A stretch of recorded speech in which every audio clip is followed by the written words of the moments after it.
Aujourd'hui, nous allons découvrir les puissances. Charlie a attrapé un rhume. Nous voulons savoir, sachant qu'un virus se divise en 3 virus en 1 heure, combien il y aura de virus au bout de 3 et 4 heures. Au départ, il n'y a qu'un seul virus. Au bout d'1 heure, il y en a donc 3. L'heure suivante, chaque virus se divise en 3 virus. Il y en a donc 9 au bout de la 2e heure. Et donc, au bout de la 3e heure, il y en a 27. Cela va commencer à devenir compliqué de compter les divisions successives des virus. Regardons si nous ne pouvons pas dégager une règle plus générale. Reprenons les données dans le tableau suivant. Au début, il y avait un virus. Au bout d'1 heure, 3 virus. De 2 heures, 9 virus. Et de 3 heures, 27 virus. Quelle opération effectue-t-on pour passer d'une ligne à l'autre?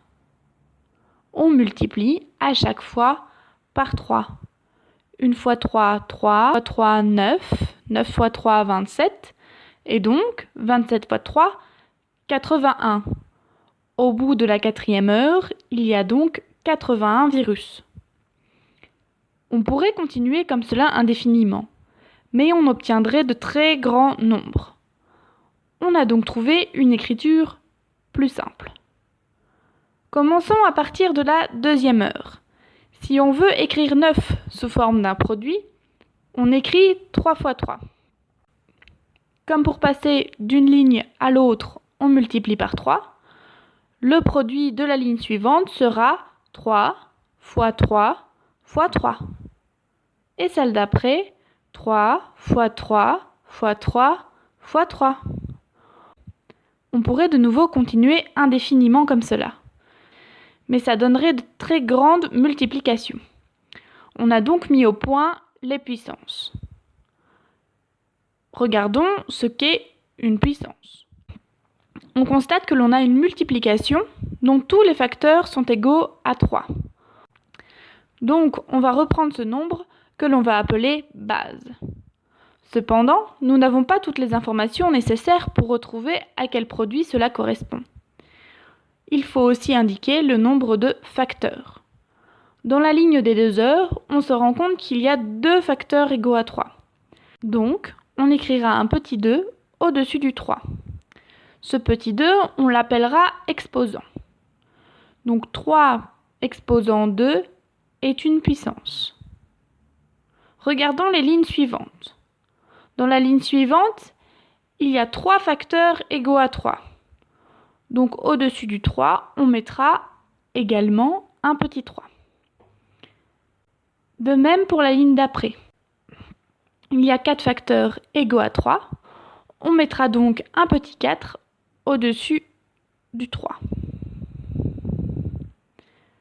On se rend compte alors que lorsqu'on multiplie une ligne par la base, ici 3, on augmente l'exposant de 1.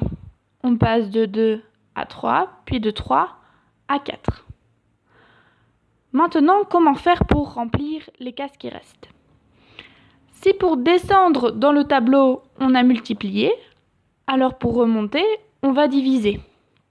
En effet, 3 fois 3 fois 3 fois 3 divisé par 3 donne 3 fois 3 fois 3. Si on le divise par 3, il ne restera que 2 facteurs égaux à 3. Si je le divise une nouvelle fois par 3, on n'aura plus qu'un seul facteur égal à 3. Donc l'exposant sera égal à 1. Enfin, si on divise une dernière fois, 3 divisé par 3 vaut 1. Il n'y a plus aucun facteur égal à 3. Donc l'exposant vaut 0. Dans ce tableau, pour passer d'une ligne à l'autre vers le bas, on multiplie successivement par 3. On se rend compte qu'en ce qui concerne les exposants, on ajoute 1 à chaque ligne. Dans l'autre sens, on divise successivement par 3 et on retire 1 à l'exposant. Une fois arrivé à l'exposant 1, on peut déduire que, peu importe la base, lorsque l'exposant vaut 1, la puissance sera toujours égale à la base. car il n'y a qu'un seul facteur égal à cette base. Sachant cela, pour passer de l'exposant 1 à l'exposant 0, on retire 1. Donc on divise le résultat par la base, dans notre cas 3. Et un nombre divisé par lui-même sera toujours égal à 1. Donc peu importe la base, si l'exposant vaut 0, la puissance sera égale à 1. Récapitulons. Une puissance est un produit dont les facteurs sont tous égaux. Ici, nous avons n facteurs égaux à a. On notera la puissance de cette façon. A qui correspond à la base et n comme exposant. Par exemple, ici, nous avons un produit dont tous les facteurs sont égaux à 6. Si je compte le nombre de 6 qu'il y a, j'arrive à 7.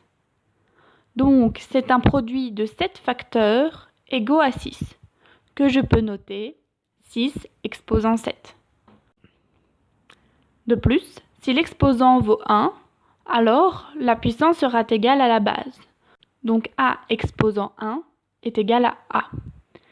Et si l'exposant vaut 0, la puissance sera égale à 1. A exposant 0 est égal à 1. Prenons les exemples suivants. 7852 exposant 1 vaut 7852. Et 54 623 exposant 0 vaut 1.